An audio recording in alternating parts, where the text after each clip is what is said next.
안녕하세요. 새 아이와 열심히 살고 있는 40대 여자입니다. 받은 상처는 모래에 기록하고 받은 은혜는 대리석에 새기라는 말이 있죠. 상처는 본인을 위해 빨리 잊어버리되 받은 은혜는 결코 잊지 말고 은혜를 베푼 사람에게든 아니면 나와 같이 그 은혜가 필요한 사람에게든 베풀어야 한다고요. 근데 저는 이 말을 다 이해하기 어렵던 어렸을 때부터 받은 상처를 대리석에 새기고 받은 은혜는 모래 위에 새기던 그런 아이였습니다. 아니, 오히려 제가 세상에 태어나 받은 은혜가 거의 없는 거나 마찬가지라 생각을 했죠. 제가 초등학교에 들어가기도 전에 제 부모라는 사람들은 이혼을 했습니다. 서로를 버렸고 그뿐만 아니라 둘 다 자식인 저를 버렸어요. 이제 얼굴도 목소리도 가물가물한 어머니는 바로 집을 나갔고 아버지는 삶에 대한 의지를 놔버렸죠. 어느 순간부터 저는 아버지가 집에서 술만 마시는 모습만 보게 됐고 아버지는 일도 나가지 않았습니다. 집에는 퀴퀴한 먼지와 함께 아버지가 비우는 술병이 쌓여갔죠. 그런 곳에서 저를 구해주신 게 바로 할머니입니다. 아버지가 수두에 걸려서 아팠던 제가 귀찮았던 건지 할머니 댁으로 보낸 후 아예 저는 할머니 댁에서 지내게 됐어요. 할머니는 고열에 시달리는 저를 밤낮 없이 간호해 주시면서 우셨어요. 더 일찍 구해주지 못한 게 미안해서 손녀를 안고 우시는 할머니의 눈물이 얼굴에 난 주름을 따라 흐르던 게 지금도 아직 기억이 납니다. 우리 불쌍한 미옥이 이 할미가 미안하다. 미안해. 그래도 지 자식은 잘 키울 거라고 생각했는데 할머니가 우리 미옥에 늦게 데려와서 참말로 미안하다. 말 그대로 저는 할머니께 구원을 받은 거나 마찬가지였어요. 한창 부모 곁이 가장 좋았을 나이에도 아버지가 저를 할머니에게 버리고 간 게 그렇게 좋았습니다. 할머니와 함께 살면 배가 고파서 찬밥을 남은 김치국물에 비벼서 먹지 않아도 됐고 매일 하루 삼시세끼 따뜻한 식사를 할 수 있었으니까요. 그리고 무엇보다 부모도 한번 따뜻하게 안아준 기억이 없는 저를 제 몸이 잠깐이라도 식을 새 없이 꼭 껴안아 주시던 게 바로 할머니였으니까요. 얼마나 할머니하고 사는 게 좋았냐면 매일 밤마다 할머니가 제 가슴을 토닥여주는 온기에 잠에 들면서 부디 아버지가 저를 다시 데리러 오지 않았으면 그냥 이대로 나를 버리고 나와 할머니가 없는 곳으로 사라져 버렸으면 했습니다. 그 당시 제 마음속에 있던 상처와 원망의 무게가 그 정도였어요. 근데 그런 소원이 무색하게 다시 아버지가 저와 할머니 앞에 나타났습니다. 저를 버리고 나서 1년이 조금 넘었을 때죠. 그냥 나타난 것뿐만 아니라 살던 집을 날렸다고 아예 할머니 집에 얹혀 살기 위해 온 거였네요. 근데 불행인지 다행인지 그 인간이 할머니 집에 얹혀 살긴 했어도 집에 들어오는 날은 적었습니다. 며칠은 막노동한다고 며칠 동안 공사판 컨테이너 박스에서 지내면서 집에 들어오지 않고 또 다른 며칠은 그렇게 번 돈 쓴다고 돌아다니느라 들어오지도 않았죠. 근데 차라리 그렇게 본인이 번 돈 늙은 어머니와 어린 자식 줄 생각도 없이 본인이 다 쓰는 게 나았어요. 돈 없다고 돈 달라고 집에 기어들어와서 할머니가 돈을 내어줄 때까지 괴롭히는 꼴을 보다 보면 초등학생인 나이에 저 인간이 내 아버지라는 게 끔찍할 정도였으니까요. 저는 초등학교 다닐 때 과학 시간을 제일 싫어했는데 그때 유전자에 대해 배웠었거든요. 애들이 배우는 내용이니 그냥 자식의 기질이나 외모가 부모를 닮는다는 간단한 내용이었죠. 학교에서 그 내용을 배웠을 때는 어린 나이에 좌절할 수밖에 없었어요. 내 부모라는 사람들은 나를 버렸는데 내 외모도 성격도 그 사람들에게 물려받았기 때문에 비슷한 인간이 될 수밖에 없다는 얘기로 들렸거든요. 그런 제 마음을 모르는 담임 선생님은 다음 과학 시간까지 부모님과 같이 나온 사진을 가져와서 본인과 부모님의 외모가 얼마나 닮았는지 비교를 해보는 시간을 갖겠다고 했고 저는 차라리 다음 과학 시간이 아예 안 돌아오길 바랬었죠. 제 집에서 침울하게 있으니 할머니께서 절 의아하게 생각하셨나 봅니다. 학교에서 무슨 일 있었냐, 친구랑 싸웠냐 묻는 할머니께 저는 수업 시간에 대한 이야기를 했고 사진을 가지고 가고 싶지 않다고 했어요. 그 말을 들은 할머니께서는 다음 날 일회용 카메라를 들고 오셨습니다. 그리고 제 머리를 빗겨주시고 할머니도 머리를 빗으시더니 그때 할머니 집 작은 마당 앞에서 같이 사진을 찍었어요. 그리고 말씀하셨죠. 미호가 이거 이 할머니가 사진 뽑아올 테니까 학교에 가져가. 그리고 너는 네 아빠나 엄마가 아니라 이 할머니 닮았다고 말해. 여기 요 눈이랑 피부 뽀얀 것도 할머니 닮은 거고 너 뼈 튼튼한 것도 이 할미 닮은 거라고 말해. 그리고 똑똑해서 바느질도 잘하고 말 야무지게 잘하는 것도 할머니 닮았다고 해. 미호가 너는 네 아빠나 엄마 하나도 안 닮았어. 너는 이 할머니 닮은 거야. 그러니까 네 아빠랑 엄마보다 훨씬 더 훌륭한 사람으로 클 거야. 알았지? 오래전부터 제게 가족은 할머니뿐이었어요. 할머니는 세상에서 저를 믿어주고 저를 사랑해주는 단 한 사람이었죠. 그런 할머니께서 제가 고등학교 3학년 때 돌아가셨을 때는 세상이 무너지는 것 같았습니다. 세월이 지나면서 제가 할머니보다 키가 커지고 힘이 세지면서 언젠가 이별이 찾아올 거라는 건 알고 있었어요. 할머니 얼굴에 주름이 늘고 먹는 약이 늘어나면서 할머니가 저를 떠날 거라는 마음의 준비도 했었습니다. 근데 막상 그 순간이 찾아오니 눈앞에 저승사자가 있다면 차라리 날 데려가 달라고 울고 빌 정도로 매달리게 되더라고요. 할머니, 제발 가지 마세요. 네? 할머니 가면 나 어떻게 살아요? 제발 저 버리지 마세요. 그냥 나랑 살아요. 제가 어떻게든 병원비 벌 테니까 10년, 아니 5년만이라도, 1년만이라도 더 저랑 살아요. 네? 할머니. 나중에 생각해보면 그런 제 모습이 임종을 앞둔 할머니에게도 죽어서도 사라지지 않은 마음의 짐이었을 겁니다. 그때 그걸 알았다면 그러지 않았을 거예요. 저는 성인이 되기 전에 상복에 상주 완장을 차고 할머니 빈소를 지켰습니다. 하나 있는 아들인 아버지가 오긴 했지만 그 인간이 온 이유는 장례식에 마련된 술뿐인 것 같았어요. 그 술을 실컷 퍼마시다가 나중에는 바리바리 싸들고 사라졌었죠. 할머니께서는 본인이 당장 죽음의 문턱 앞에 있었을 때도 손녀인 제 걱정뿐이었나 봅니다. 하나 남은 친척인 고모 할머니께 저를 부탁한다고 자리 잡을 때까지만 도와달라고 부탁을 하고 가셔서 저는 졸업할 때까지 고모 할머니의 도움을 받을 수 있었죠. 제가 악착같이 사회에서 자리를 잡으려고 발버둥 친 건 어떻게든 먼저 가서 저를 보고 있으실 할머니의 믿음을 지키기 위해서도 있었어요. 하지만 졸업 후 대기업 공장에서 생산직으로 하루에 10시간 추가 근무까지 하면서 살았던 건 무엇보다 제가 제 부모와 다르게 대단한 사람이라는 걸 증명하고 싶은 마음도 있었습니다. 대리석에 내가 받은 상처와 원망을 새기면서 나를 버린 걸 후회하게 할 만큼 잘 살아낼 거라고 다짐했죠. 하지만 돈벌레는 돈 냄새를 맡고 어디든 간다고 했나요? 제가 돈을 벌기 시작하니 평생 1년에 한두 번 얼굴도 보기 힘들었던 인간이 제게 찾아오더군요. 야 임마, 당연히 애비가 딸 어디 있는지 정도는 알지. 네가 내 피하고 살에서 태어났는데 그걸 모를까? 이년아, 네 아버지가 너 찾느라 고생을 이만저만 한 게 아니야. 이렇게 딸 면상 직접 보러 왔으니까 보답하는 의미로다가 용돈 좀 줘봐라. 나도 이제 딸년이 집 밥벌이 할 정도로 컸으니까 너 키운 보상은 받아야지. 처음에는 찾아오면 조금이라도 현금을 지어주고 몇 초라도 빨리 보냈습니다. 그냥 그 인간이 본인을 제 아버지라고 칭하는 꼴을 보고 싶지 않았거든요. 근데 그건 그때 찬란한 효과가 있었을 뿐 길게 본다면 제게 치명적이었던 실수였어요. 몇 번 돈을 받아보니 제가 그저 돈 나오는 구멍, 황금알 정도는 아니더라도 끊임없이 달걀을 낳는 거위로 보였나 봅니다.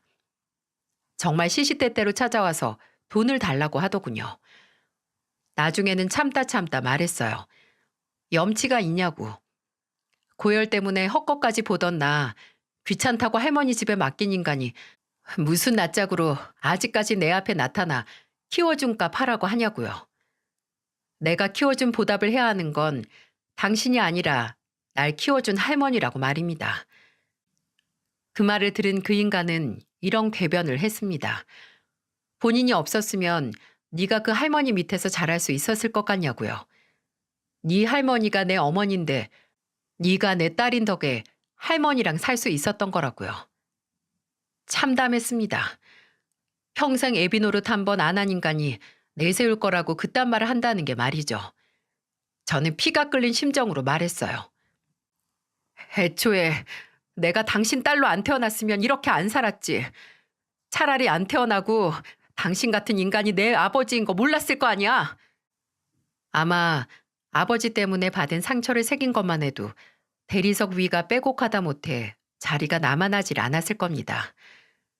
그 대리석 위에 단 하나뿐이던 할머니에게 받은 은혜를 새긴 곳을 찾을 수도 없을 것 같았죠. 근데 그러다가 할머니의 은혜 말고도 제가 대리석의 은혜를 새길 수 있게 해준 사람을 만났습니다. 바로 제 남편이었어요. 남편은 제가 일하던 공장에서 생산관리 직원이었는데 저보다 늦게 입사를 하긴 했지만 1살 연상이었고 제 상사로 들어온 거였어요.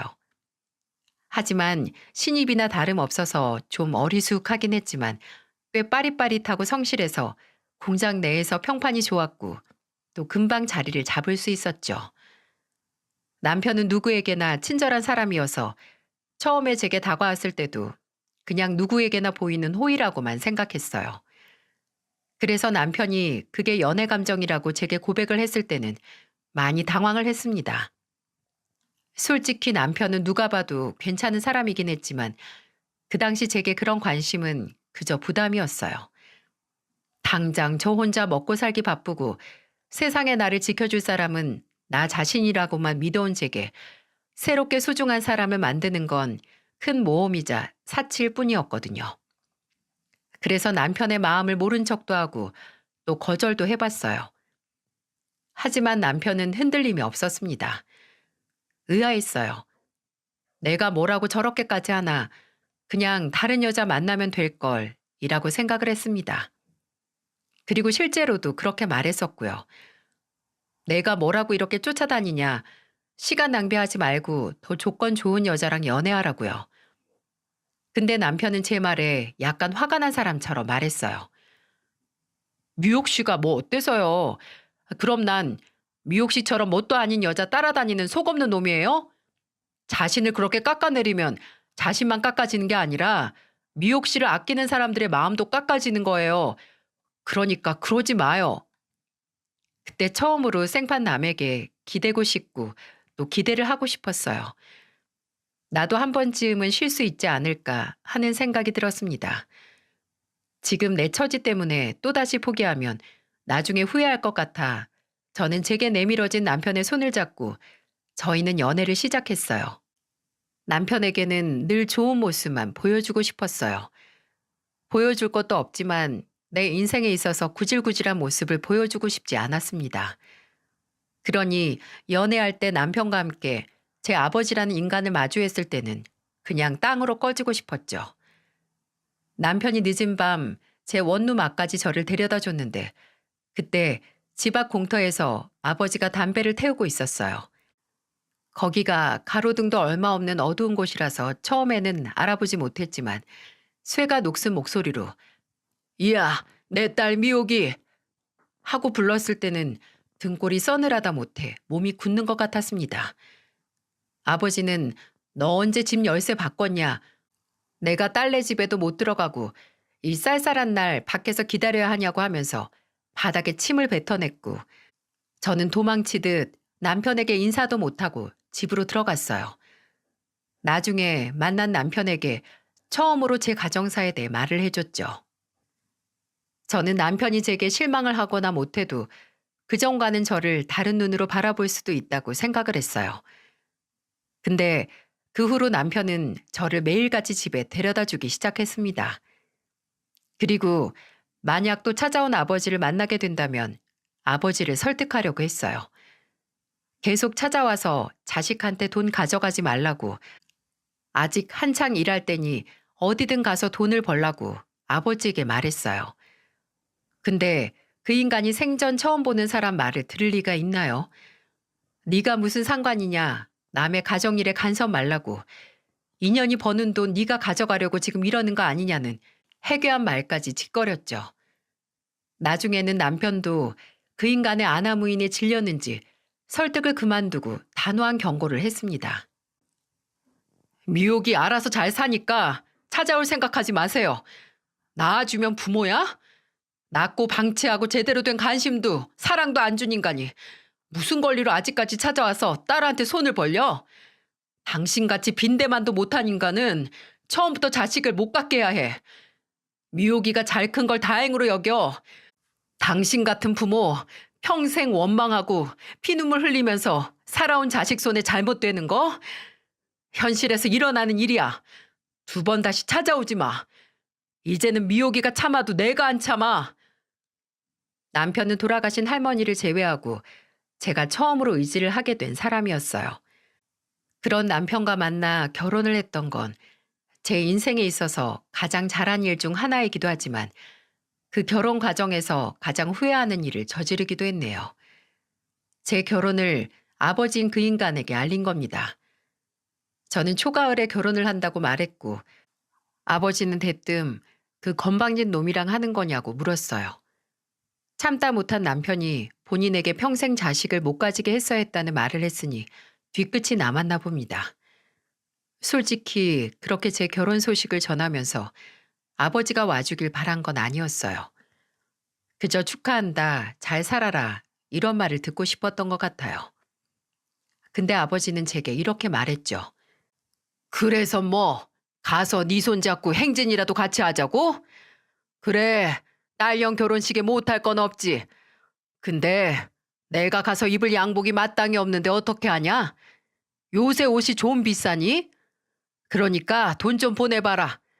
그럼 내가 아주 번지르르한 양복 입고 가서 네 손 잡아줄 테니.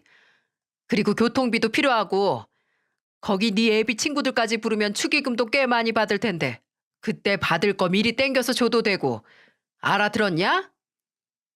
희망을 버리면 절망할 필요도 없다더니 하나 있는 딸에게 축하한다는 말도 못하는 이 한심하다 못해 불쌍한 인간에게 제가 너무 많은 기대를 했네요. 저는 아버지의 말에 수십 년 동안 원망들만 새겨온 대리석이 박살나는 기분이 들었고 차분하게 말했습니다. 올 필요 없어. 그냥 알고나 있으라고. 한때는 그래도 낳아준 부모라고 내 하나밖에 없는 가족이 당신이라고 생각을 했는데 이제 나는 내 진짜 가족 만나서 가니까 혼자 잘 살라고 그 말하려고 전화한 거야. 나는 드디어 내 가정 꾸려서 가는데 당신은 이제 정말 혼자니까. 마지막 인사하려고. 그래도 당신한테 고마운 거 하나는 있네. 내가 태어나지도 못했으면 이렇게 내 행복 찾지도 못했을 텐데. 고마워요, 아버지. 평생 딱 하나 나한테 잘한 일이 있어서. 저는 그렇게 과거를 묻고 남편과 결혼을 했습니다. 제가 그렇게 미련 없이 상처를 대리석에 새기던 과거를 버릴 수 있었던 건 이제 새로운 대리석에 새길 은혜를 무수히도 많이 준 남편과 제 시부모님을 만났기 때문일 거예요. 남편뿐만 아니라 시부모님께서도 혼자였던 절 가족이 되어서 품어주신 분들이거든요. 처음에 남편과 결혼 이야기가 오고 갔을 때는 불안했었어요. 고아나 마찬가지인 저를 가족으로 받아줄 집안이 솔직히 얼마나 되겠어요? 근데 그런 불안함이 무색하게 시부모님과 시동생은 저를 환영해 주셨습니다. 시어머니께서는 나중에 저를 키워주신 할머님께 우리 며느리 이렇게 잘 키워주셔서 감사하다는 인사를 드리고 싶다고 같이 할머니가 계신 납골당에 데려가 달라는 말도 하셨고요. 시아버지께서는 그때 당시 수선집을 하셨거든요. 근데 동네에서 드라이 클리닝하고 옷 줄여주는 일반적인 곳이 아니라 아무리 해도 안 없어지는 천이나 가죽에 생긴 얼룩이나 해지고 뜯어져서 변질된 가죽을 재가공해서 새 것처럼 만들어주는 곳이었어요. 시아버지께서 거의 20년이 지난 가죽 가방을 이제 산 새 것처럼 바꾸는 기술을 보면 장인이 따로 없었죠. 근데 어쩔 수 없이 옷이나 손끝에서 수선집에서 사용하는 화학 약품 냄새나 매일같이 손끝이 다를 정도로 만지는 가죽 냄새가 날 수밖에 없었는데 제가 인사를 드리러 간 날 그 냄새가 날까봐 신경을 쓰셨다고 하더라고요. 미호가 네 시아버지 너한테 약품이나 가죽 냄새 나면 며느리 사랑 못 받을까봐 새로 장만한 옷 입고 아침부터 목욕탕도 갔다 왔다. 그것도 모자라서 머리에서도 약품 냄새가 나는 것 같다고 이발도 하고 왔어. 아버지, 아침부터 바쁘셨네요. 근데 30년이 넘게 한 일인데 그렇게 해서 금방 냄새가 가시겠어요? 지금도 살짝 나는 것 같은데. 창욱이 너 조용히 해라.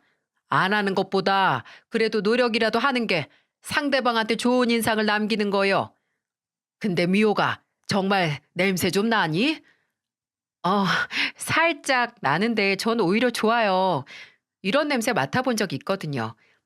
어렸을 때 할머니 친구분이 하시는 바느질 공장 가면 맡던 냄새랑 비슷한데 왠지 그때 생각도 나서 좋은데요. 제 말을 들은 시아버지께서는 다행이라고 그때 생각나면 언제든 본인 수선집으로 놀러 오라며 유쾌하게 웃으셨어요. 남편과 시댁 식구들은 가족은 할머니와 저 딱 두 명이었다는 제게 복작복작한 새로운 가정을 선물해 줬습니다. 남편과 저는 결혼하자마자 시댁에서 합가를 해서 살았는데 신혼 초에 참 적응 안 되는 일이 많았어요. 아침에 다른 사람들의 말소리를 들으면서 잠에서 깨는 것도 새로웠고 식사할 때 여럿이서 둘러앉아서 한 입 먹고 말하고 또 한 입 먹고 말하면서 식사 시간만 40분이 넘도록 하는 것도 새로웠어요. 그리고 밤이 됐을 때 갑자기 저희 방문을 두들기는 노크 소리에 놀라서 나가보면 허기지지 않냐며 야식으로 비빔밥을 해먹자는 시어머니의 웃는 얼굴도 새로웠습니다. 또 독립을 한 시동생은 본가에 올 때마다 늘 어디서 음식을 포장해서 바리바리 사들고 왔었는데 제가 시댁에서 살게 된 후로는 제가 좋아하는 음식을 위주로 사오는 거예요. 어느 순간부터 집을 찾은 시동생의 손에 칼칼한 전골류나 등갈비, 해산물 찜이 들려있는 걸 보고 뭔가 가족으로서 챙김을 받는 것 같고 내 생각을 이렇게 자연스럽게 해주는구나 하고 소소한 감동을 하기도 했습니다. 저는 살면서 노력하는 만큼 보답을 받고 열심히 살면 복을 받는다는 말을 믿지 않았던 사람에 가까웠어요. 쥐구멍에 볕이 들어도 그곳은 여전히 쥐구멍이고 인생은 어차피 출발선부터 불공평하다고 생각했으니까요. 근데 남편과 결혼한 후에는 이렇게 행복하기 위해 그 고생을 한 건가, 그렇게 외로웠던 건가 하는 생각을 했어요. 그리고 늦게 만나게 된 가족들 틈에서 행복하다라는 감정이 느껴지면 늘 할머니 생각이 났었죠. 그건 지금도 그러는데 제가 행복하게 잘 사는 모습을 부디 할머니께서 보실 수 있었으면 했거든요. 아마 돌아가신 할머니의 임종 앞에서 이성을 잃고 울고불고 해서 할머니 마음을 속상하게 만들었던 게 죄책감이 돼서 남았나 봅니다. 그리고 중요한 순간마다 저희 할머니를 떠올려주는 건 저뿐만이 아니었어요. 저희 시어머니께서도 생전 만나보지 못한 저희 시어머니를 떠올려 주셨어요. 제가 첫 임신이 쌍둥이였는데 아무래도 배에 애가 둘인 만큼 참 고생을 많이 했거든요. 배에 무거운 추를 달고 땅속으로 꺼질 것만 같았고 잘 때도 몸도 마음도 편히 숙면을 취한 적이 손에 꼽을 정도였습니다. 심지어 그 힘든 10달을 버텨내고 출산을 했을 때는 쌍둥이들을 낳다가 골반 골까지 골절돼서 퇴원도 못하고 몇 주 입원을 해야 했어요. 그때 매일 제 곁을 지켜주신 게 바로 저희 시어머니셨습니다. 시어머니는 출근을 하는 남편을 대신해 제가 입원한 입원실에서 저와 같이 살다시피 하면서 저를 돌봐주셨어요. 미옥이 너 산바라지 제대로 안 해주면 나중에 네 할머니께서 내 꿈에 나와서 혼내실걸? 애지중지 키운 손녀딸 며느리로 삼아놓고 제대로 돌보지도 않는다고. 네 할머니가 살아계셨으면 하셨을 일 내가 대신 하는 거니까 걱정 말고 너는 그냥 푹 쉬기나 해라. 어차피 너랑 나랑 집에 가도 쉬지도 못해. 애 하나 보는 것도 전쟁인데 아휴 둘이라니. 지금부터 힘을 비축해 놔야지. 그리고 제가 병원에 입원해 있는 동안은 집에서 시아버지와 시동생이 남편을 도와 쌍둥이를 돌봐줬죠. 내 가족이 많아졌다는 걸 실감했던 순간이기도 해요.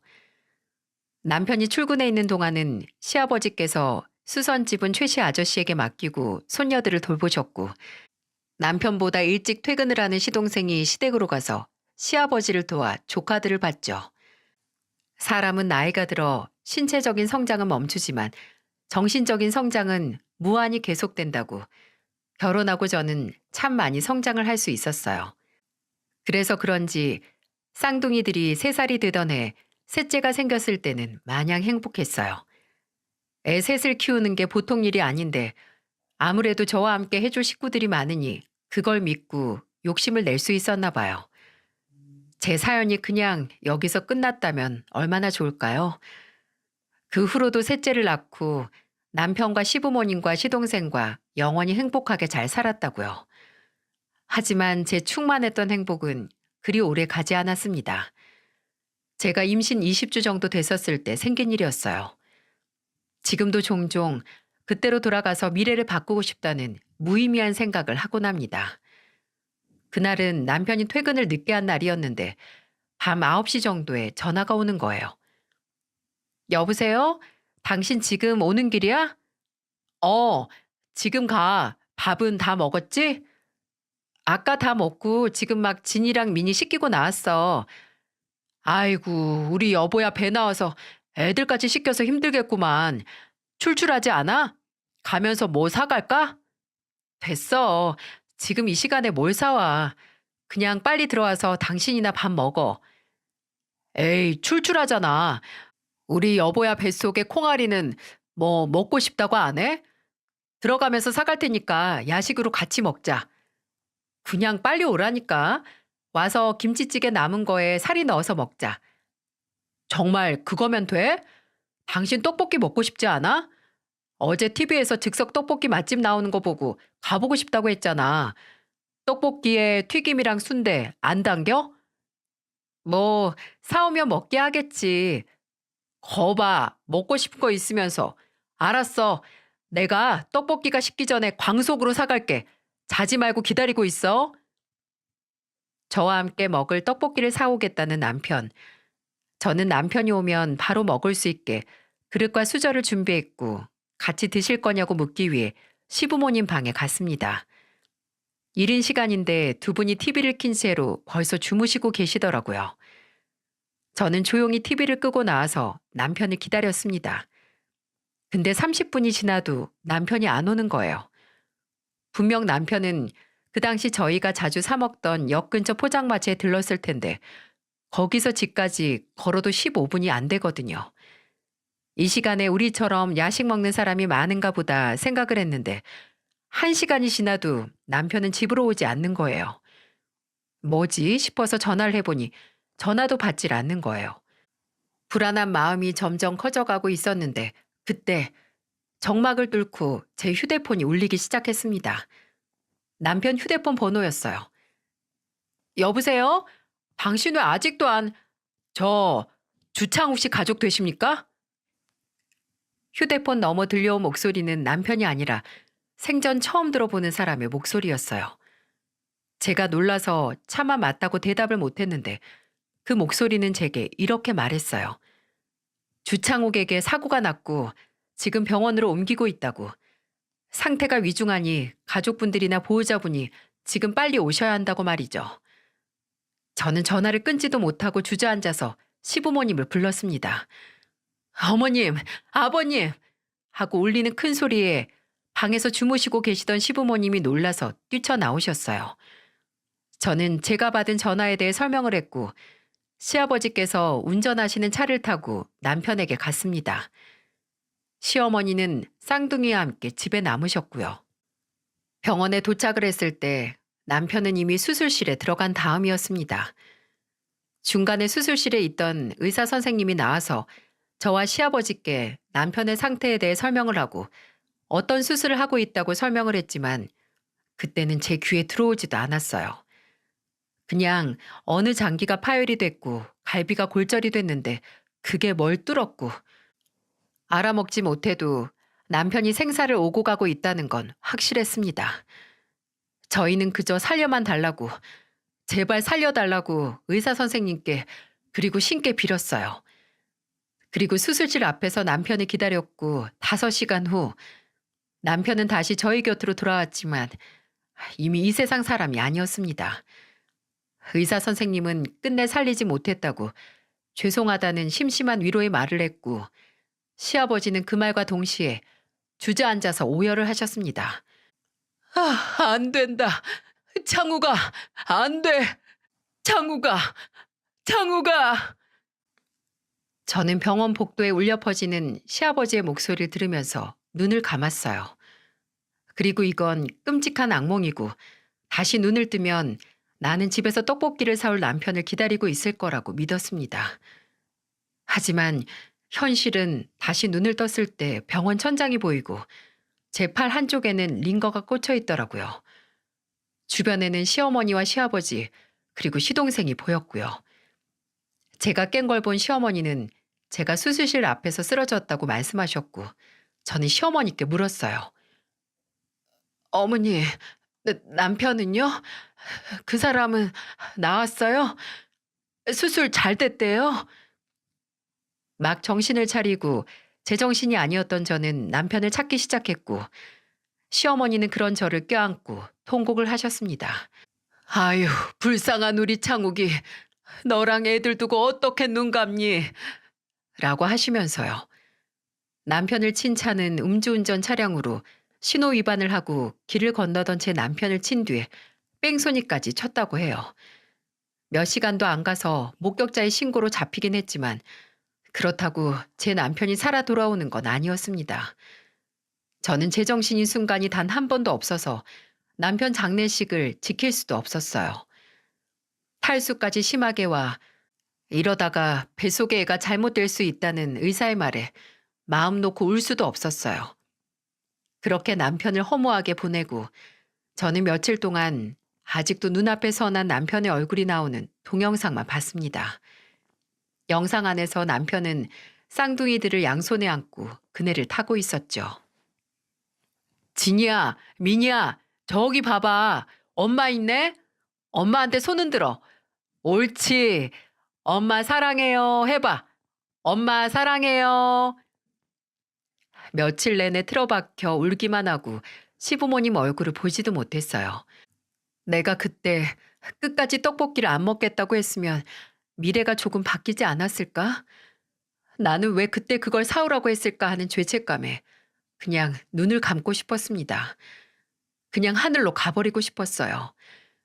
거기 남편도 있고 할머니도 있으니 살만할 거라는 터무니없는 생각을 하면서 말입니다. 제가 그렇게 의미 없는 죄책감으로 하루하루 말라갈 때 시부모님은 저를 위로하시려고 노력하셨습니다. 과거는 바꿀 수 없다고, 너는 잘못 없다고 하시면서요. 근데 그 위로가 저를 더 슬프게 했어요. 저는 남편을 잃은 거지만 두 분은 자식을 먼저 보낸 건데 제정신이 아닌 며느리를 위로하시는 모습이 저를 더욱 작게 만들었거든요. 근데 여러분, 그런 고통 속에서도 살긴 사라지더군요. 쌍둥이들이 제게 매달려서 울면 애들 달래고 먹이고 입히느라 시간은 가긴 가고 또 뱃속의 아기는 엄마에게 무슨 일이 일어났는지 모르니까 세상에 태어날 준비를 하고 있었고요. 제 남편은 떠났지만 세상은 돌아갔고 저도 숨을 쉬면서 살아갔어요. 그렇게 신락 같은 한 줄기 의지를 손에 쥐고 아들 낳았습니다.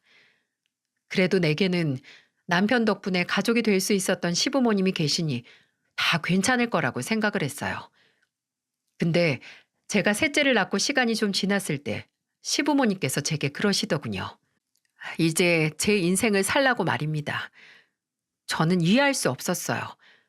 저는 이미 제 인생을 내 가족과 살고 있는데 왜 갑자기 저런 말 하시는 건지 이해가 가지 않았어요. 제가 무슨 말이냐고 하니 나란히 앉아 계셨던 시부모님은 어렵게 이야기를 꺼내시더군요. 이제 힘들게 우리 집 며느리 역할까지 할 필요 없다는 소리야. 아이, 어머님, 그런 말이 어딨어요. 제가 무슨 역할을 한다고. 그냥 같이 사니까 당연하게 하는 거죠. 그 당연한 게 지금 너를 더 힘들게 하는 것 같아서 그런다. 생각해봐라. 너 지금 애새 보면서 나나 네 시애미까지 모시고 살잖아. 미호가 너 아직 30대다 30대. 앞날이 창창하고 한창 본인 인생 살아갈 때야. 죽은 남편 눈에 밟혀서 남은 시부모한테 헌신하면서 살 때가 아니라고. 이게 시부모하고 며느리 영 끊자는 게 아니야. 창욱이가 그렇게 갔어도 너는 언제까지고 우리 며느리일 거고 우리도 네 시부모고 애들 할머니 할아버지야. 너 자리 잡을 때까지 우리가 도와줄 거고 앞으로도 계속 얼굴 보고 살 거다. 그냥 우리도 네 어깨에 있는 책임을 좀 덜어주고 싶어서 그래. 처음에는 물론 상처를 받았죠. 설마 남편이 죽었으니 나는 며느리도 아니라는 건가? 애들 셋 같이 키우는 게 힘들어서 내보내시는 건가? 정말 별별 생각을 다 했습니다. 근데 나중에 시동생에게 듣기로는 시부모님께서 손주들을 볼 때마다 괴로워하셨다고 하시더라고요. 남편이 남기고 간 자식들을 보면 떠난 아들이 불쌍해서 견딜 수 없어 하셨다고 해요. 그 말을 듣고 이해를 할 수밖에 없었고요. 제가 어떻게든 과거를 잊고 남은 내 가족과 살아남으려고 하는 것처럼 시부모님도 떠난 아들은 잊고 남은 시간을 살아남기 위해 애쓰시는 거라고요. 그렇게 저는 시댁을 나와 애들과 함께 살기 시작했어요. 제가 계약직 일을 시작하자마자 나왔습니다. 시부모님은 그래도 몇 년은 생활비를 보태줄 테니 창욱이 보험금으로 살라고 하셨지만 괜히 집에 혼자 있으면 더 안 좋은 생각이 들 것 같아서 일찍 다시 일을 하고 싶다고 말씀드렸어요. 그래도 마음이 쓰이셨는지 제가 나가 살면서부터 매달 제게 생활비로 100만 원을 보내주셨습니다. 제가 괜찮다고 이제 안 보내주셔도 된다고 해도 시부모님은 애들 먹이고 입히는 데 쓰라며 한 번도 빠지지 않고 보내주셨어요. 저는 시댁을 나온 걸 후회하고 싶지 않았습니다. 시부모님의 결정이고 저 또한 그 결정을 따른 걸 후회하게 되면 괜히 남편의 죽음을 핑계 삼아서 안 좋은 선택을 한 거나 다름없을 거라는 생각을 했거든요. 저는 나름 아이들과 잘 살긴 했지만 나오고 나서 3년이 지났을 때는 한 번 크게 후회를 했었어요. 시어머니께서 돌아가셨을 때 말입니다. 저보다 더 남편의 죽음에 충격을 받으셨던 시어머니께서는 그 후로 건강이 안 좋아지시긴 하셨어요. 몇 번 쓰러지셔서 심장에 무리를 받기도 하셨지만 돌아가시기 며칠 전까지도 저희 집에 와서 손주들과 놀아주시던 분이었어요. 근데 그랬던 분이 심장마비로 먼저 떠난 아들을 따라가신 거예요. 결혼하고 긍정적이게 바뀐 제 성격이 다시금 피폐해질 것만 같더라고요.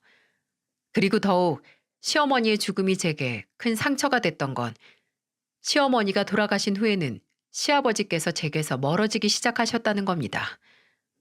원래는 애들 데리고 시댁에도 자주 갔고 또 시부모님께서 제 집에도 오셨었는데 시어머니의 장례식 이후로는 시아버지께서 이상하게 저를 피하시는 거예요.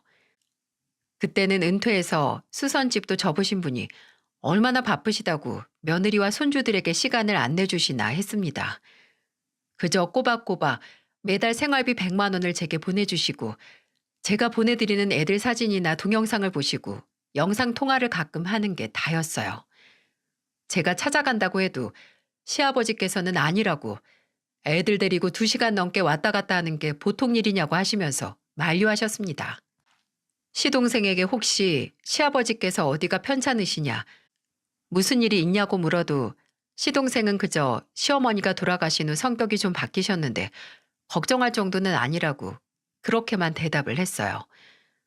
저도 참 빵점 며느리였던 게 그 말만 믿고 저 살기 바빠 시아버지께 소홀했다는 거예요.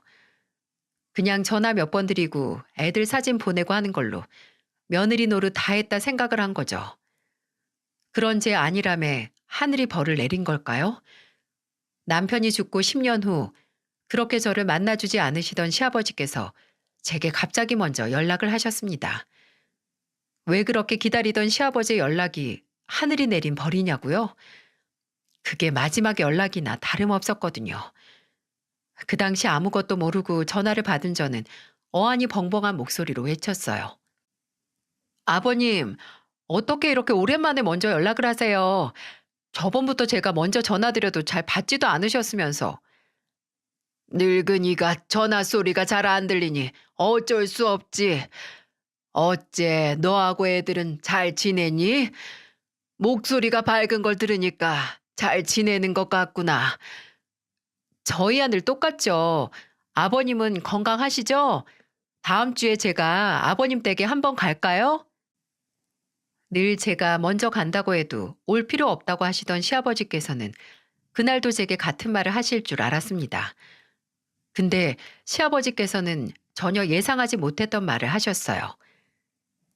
그래, 우리 며느리 얼굴 한번 보고 싶네.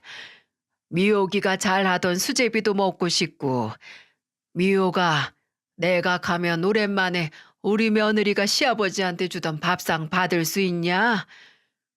저는 얼른 당연하다고 제가 가서 직접 해드리겠다고 했어요. 시아버지의 그 말이 두 번 다시 놓칠 수 없는 기회인 것처럼 당장 내일이라도 가겠다고 했습니다. 그랬더니 시아버지는 아니라고 내가 간다고 날짜 잡을 테니까 그날 보자고 하셨어요. 저는 시아버지께서 정말 7년 만에 저희 집에 오시는 거라 며칠 내내 청소를 했고 당일 아침 일찍 새벽 시장에 가서 바지락 싱싱한 거 사와서 시원한 수제비를 한 손 만들었습니다. 손으로 직접 반죽해서 뚝뚝 끊어지는 수제비도 모자랄 것 같아 혹시 밥을 드시고 싶어 하실 것도 같아서 밥이랑 반찬도 따로 만들었고요. 수제비랑 석박지 같이 드시는 걸 좋아하셔서 석박지도 미리 만들었어요. 그리고 아이들과 함께 시아버지를 기다렸고 드디어 약속한 시간에 초인종이 울리고 시아버지가 도착하셨을 때 저는 그대로 주저앉을 뻔했습니다. 시동생과 함께 왔는데 시동생이 부축을 해서 함께 제 집 현관을 지나 들어오는 사람은 저희 시아버지라고 하기엔 너무 많은 게 바뀌어 있었어요. 원래 제가 기억하는 시아버지께서는 키 170 중반의 70kg대로 건강한 체형이셨는데 그때 제 눈앞에 시아버지께서는 60kg가 될까 말까 할 정도로 말라 있었습니다.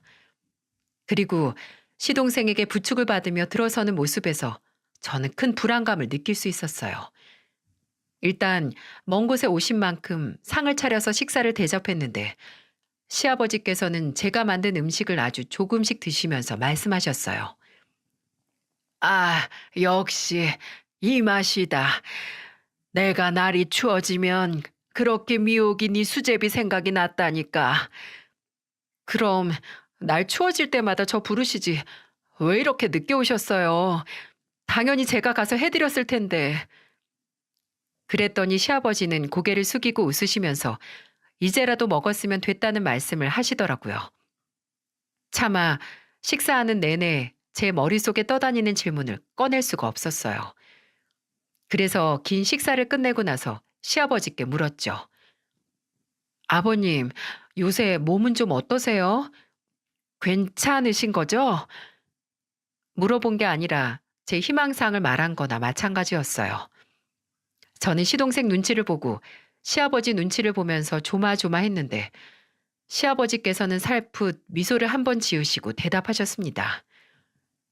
늙으면 다 일이 되는 거지 뭐. 새삼스러울 게 있나. 그게 무슨 말씀이세요? 어디 편찮으세요? 미호가 너나 나나 같이 소중한 사람 떠나보낸 거 알면서 이런 말 하는 게 참 미안하구나.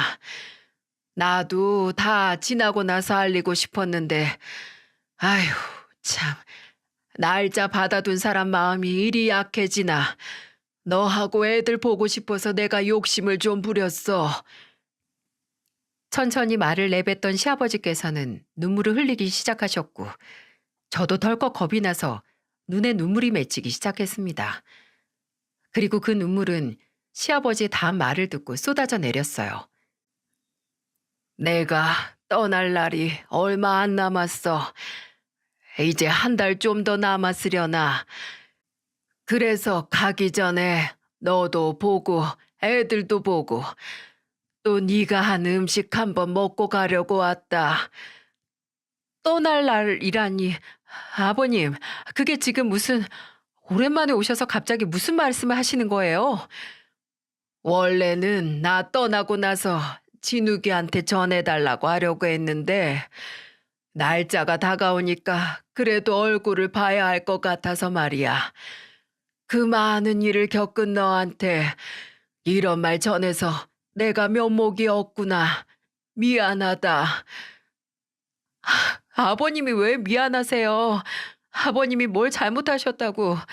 아버님이 왜, 아니, 아버님 잘못하신 거 있어요. 왜 그 말을 이제 하세요? 이제 와서 얼굴 볼 시간 얼마 안 남았다고 하시면 제가 뭘 어떻게 해야 하는데요? 7년 만에 제게 찾아오신 시아버지께서는 췌장암 말기로 제게 알리지 않고 요양병원 생활을 하시다가 이제 시간이 얼마 안 남았다는 걸 아시고 인사를 하러 오신 거였습니다. 저는 그 연락이 앞으로 다시 시아버지와 자주 왕래할 수 있는 계기가 될 거라고 믿었는데 실상 그 연락은 영원한 작별을 위한 연락이나 다름이 없었어요. 우는 저를 보고 시아버지께서도 눈물을 흘리셨는데 초등학생 아들이 그런 시아버지를 보고 할아버지 울어요? 하고 묻는 거예요. 그랬더니 시아버지는 소매로 얼굴을 쓱쓱 닦으시더니 말하셨습니다. 이누야, 이건 할아버지가 기뻐서 우는 거야. 이렇게 이누 엄마랑 이누랑 민이랑 진이 오랜만에 봐서 이 할아비가 너무 행복해서 우는 거지. 그리고 할아버지가 미련도 안 남게 잘 사는 거 보여줘서 고마워서 우는 거고. 미호가 너 아무것도 할 것 없다. 그냥 네 시애비 잘 보내주기만 하면 돼. 그거면 된 거야. 넌 이미 나한테 해준 게 일이 많지 않니? 그러니까 괜찮아. 다 괜찮을 거야. 마음 같아서는 그 자리에서 아이처럼 울면서 시아버지께 매달리고 싶었습니다. 원망도 하고 싶었고 저 자신을 마구 치고 싶기도 했어요.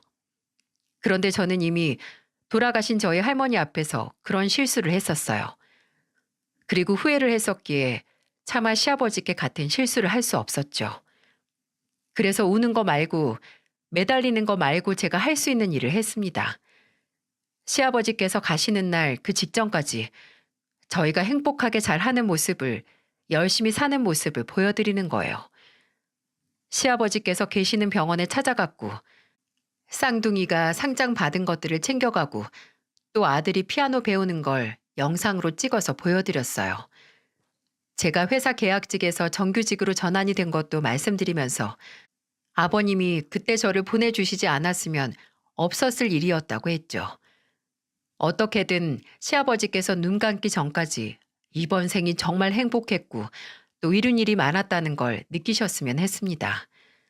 시아버지께서는 그렇게 한 달하고도 17일째 되던 날 주무시다가 남편과 시어머니께서 계시는 곳으로 가셨어요.